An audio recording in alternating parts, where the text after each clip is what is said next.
ผีกระสือกับชาวนาใจดี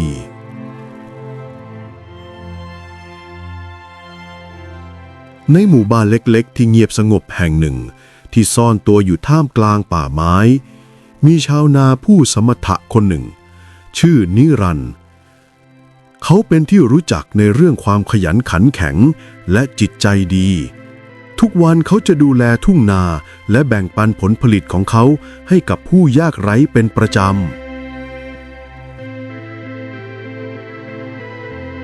มาคืนหนึ่ง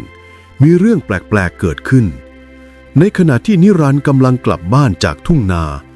เขาสังเกตเห็นแสงเรืองรองอันน่าขนลุกใกล้ขอบป่า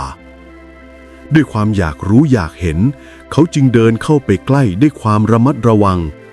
และได้เห็นหัวที่ลอยอยู่พร้อมดวงตาที่เรืองแสง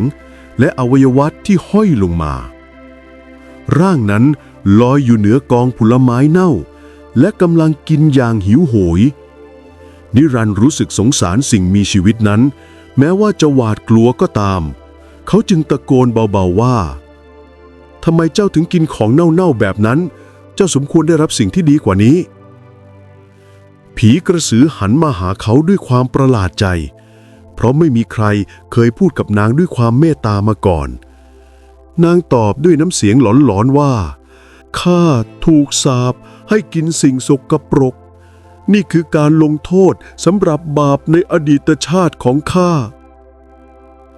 นิรันดร์คิดสักครู่และพูดว่ารอที่นี่ก่อนนะข้าจะนำสิ่งที่ดีกว่ามาให้เจ้าเขารีบกลับบ้านและกลับมาพร้อมกับตะกร้าผลไม้และผักสดจากสวนของเขาวางไว้บนผืนและก้าวถอยหลัง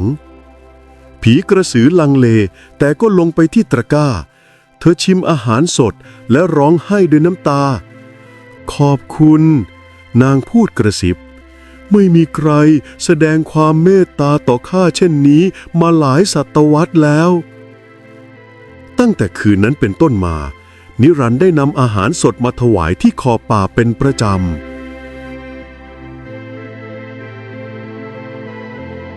เพื่อเป็นการตอบแทนผีกระสือได้ใช้พลังเหนือธรรมชาติของตนปกป้องทุ่งนาของเขาจากศัตรูพืชและสภาพอากาศเลวร้ายทำให้ผลผลิตของเขามีมากที่สุดในหมู่บ้านและความกรุณาของเขาก็แพร่กระจายไปทั่วทั้งชุมชนวันหนึ่งผีกระสือปรากฏตัวต่อนิรันดร์ในฝันนางกล่าวว่า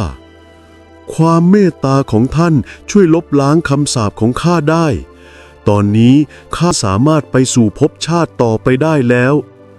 ขอบคุณที่แสดงให้ฉันเห็นว่าแม้แต่ผีก็ยังหาทางไถ่บาปได้เมื่อนิรันดร์ตื่นขึ้นเขาพบดอกไม้สีทองบริเวณที่ถวายเครื่องบูชาตั้งแต่วันนั้นเป็นต้นมาผีกระสือก็ไม่เคยปรากฏตัวอีกเลย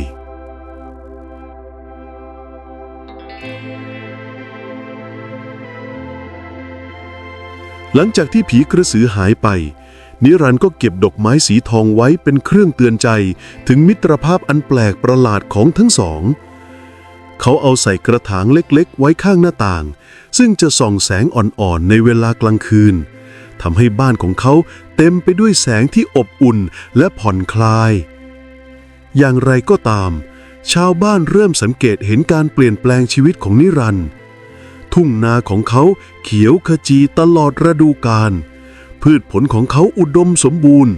และบ้านของเขาก็ดูเหมือนจะเปล่งประกายความสงบสุขที่เหนือจินตนาการ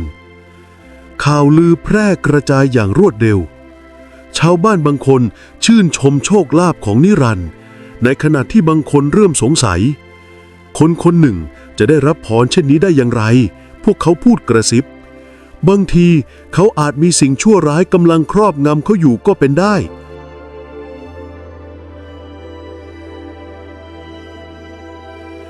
วันหนึ่งหัวหน้าหมู่บ้านซึ่งเป็นชายที่เคร่งขรึมและอิจฉาริษยาชื่อบุญทรงได้เผชิญหน้ากับนิรันดร์แกต้องบอกความลับของแกให้เราฟังบุญทรงเรียกร้องพวกเราที่เหลือต้องดิ้นรนในขณะที่แกเจริญรุ่งเรืองแกใช้เวทมนต์อะไรอยู่นิรันดร์อธิบายการได้รับพรจากผีกระสืออย่างซื่อสัตย์ว่า ความเมตตาของเขาทำให้นางได้รับการไถ่บาปแล้วนางจึงให้พรเขา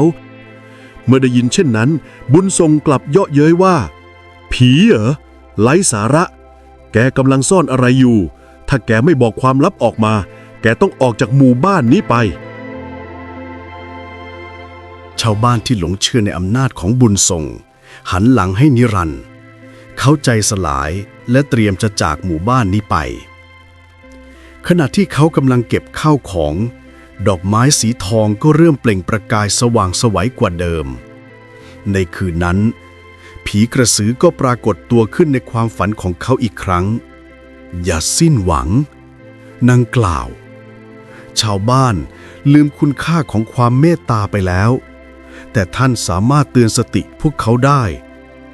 นำดอกไม้สีทองไปปลูกไว้กลางหมู่บ้านแสงของมัน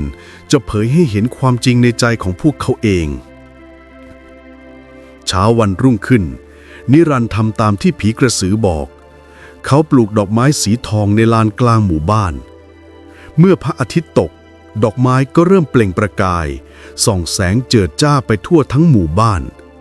แสงนั้นอบอุ่นและผ่อนคลายแต่ก็มีผลกระทบที่แปลกประหลาดเช่นกันนั่นคือเผยให้เห็นธรรมชาติที่แท้จริงของผู้ที่ยืนอยู่ท่ามกลางแสงของดอกไม้นั้นชาวบ้านมารวมตัวกันด้วยความอยากรู้เมื่อแสงสว่างส่องถึงพวกเขาจิตใจของพวกเขาก็เปิดเผยออกมาผู้ที่ใจดีและเอื้อเฟื้อเผื่อแผ่ก็รู้สึกสงบและมีความสุขแต่ผู้ที่อิจฉาโลภหรือเกลียดชังกลับรู้สึกไม่สบายใจอย่างมากโดยเฉพาะบุญส่งที่รู้สึกผิดอย่างมากเขาเห็นความเจ็บปวดที่เขาทำให้นิรันดร์และคนอื่นๆน้ำตาก็ไหลออกมาอาบแก้ม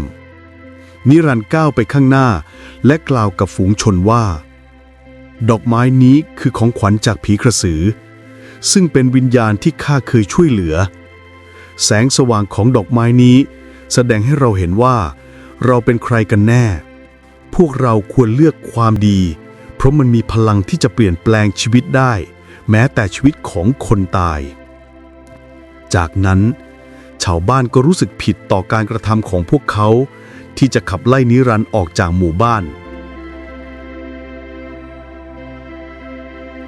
หลายปีผ่านไปนิรันดร์ก็แก่ตัวลงเมื่อคืนหนึ่งขณะที่เขานั่งอยู่ใกล้ดอกไม้สีทองเขารู้สึกถึงการมีอยู่ของสิ่งที่คุ้นเคยผีกระสือปรากฏตัวต่อหน้าเขานางไม่ใช่ผีที่น่ากลัวอีกต่อไปแต่เป็นวิญญาณที่สดใส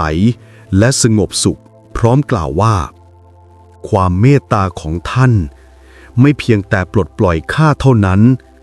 ยังเปลี่ยนแปลงหมู่บ้านนี้ด้วยตอนนี้ถึงเวลาที่ท่านต้องก้าวต่อไปแล้วมาพร้อมกับข้าแล้วข้าจะนำทางท่านไปสู่ภพภูมิที่ดีกว่า